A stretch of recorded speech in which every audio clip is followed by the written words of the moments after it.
नमस्कार दोस्तों। आज के इस खास विश्लेषण में हम एक बेहद ही दिलचस्प और आंखें खोल देने वाले लेख की गहराई में उतरने वाले हैं। ये लेख इस्लामी ग्रंथों के मुताबिक जीवन के असली मकसद पर बात करता है, लेकिन उन आम धारणाओं से बिल्कुल हटकर जिन्हें अक्सर बिना सोचे समझे सच मान लिया जाता है।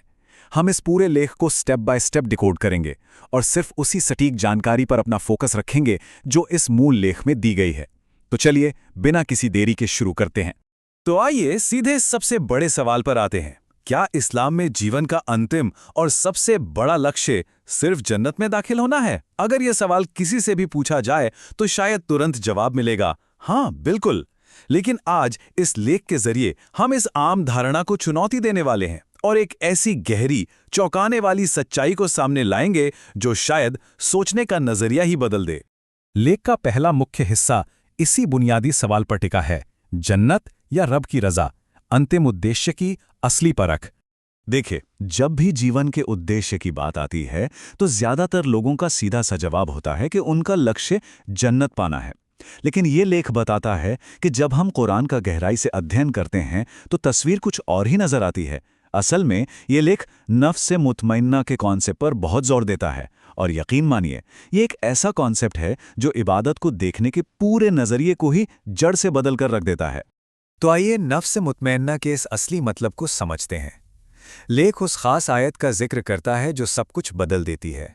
लेख में कुरान की इस बेहद खूबसूरत आयत का हवाला दिया गया है, ए इत्मीनान वाले नफ्स, अपने रब की ओर लौट, इस हाल में कि तू उससे राजी है और वो तुझसे राजी है। फिर मेरे बंदों में दाखिल हो और फिर मेरी जन्नत में दाखिल हो। अब यहां गौर करने वाली बात क्या है पता है? सारा रहस्य, सारी गहराई इस आयत के शब्दों के सटीक क्रम यानी इनके सीक्वेंस में छिपी है। और इसीलिए लेख आगे बढ़ता है इस आयत के सही क्रम की तरफ, ईश्वरीय निर्देशों का एक एक करके विश्लेषण। चलिए इन निर्देशों को उसी तरह डिकोड करते हैं जैसे लेख में किया गया है। ध्यान दीजिए, सबसे पहला स्टेप है रब की ओर लौटना और उसकी रजा में जीना। उसके बाद दूसरा स्टेप आता है उसके सच्चे बंदों की कतार में शामिल होना, और बिल्कुल अंत में तीसरा स्टेप है जन्नत में दाखिल होना। लेख बहुत ही साफ शब्दों में यह साबित करता है कि जन्नत न तो पहला निर्देश है और ना ही ये कोई प्राथमिक उद्देश्य है। ये एक बहुत ही बड़ा दार्शनिक बदलाव है। मतलब जन्नत कोई टारगेट या लक्ष्य है ही नहीं, ये तो बस रब की रजा हासिल करने का एक स्वाभाविक परिणाम है, एक बाई प्रोडक्ट है। लेख हमें समझाता है कि एक इंसान के लिए सबसे ऊंचा मुकाम जन्नत में जाना नहीं है, बल्कि वो अवस्था है जहां उसका बनाने वाला, उसका रब, उससे पूरी तरह राजी हो जाए।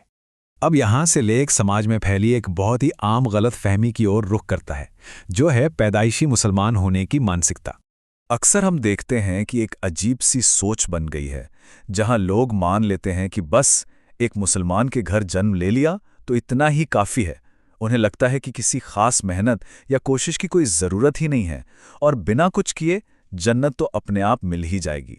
लेख के मुताबिक ये उम्मीद न सिर्फ एक बहुत बड़ी गलत फहमी है, बल्कि ये एक तरह के अनुचित अधिकार यानी एंटाइटलमेंट की भावना को दिखाती है, जो कि बिल्कुल गलत है। तो फिर असलियत क्या है?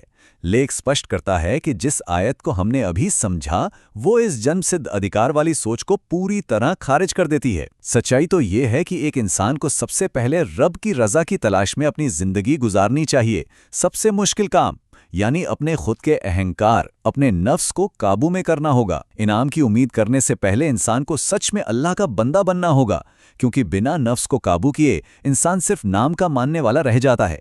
यहीं पर बात आती है एक बहुत ही गहरे अंतर की, एक सौदा और सच्ची इबादत के बीच का फर्क और इसके पीछे की प्रेरणाओं का अंतर।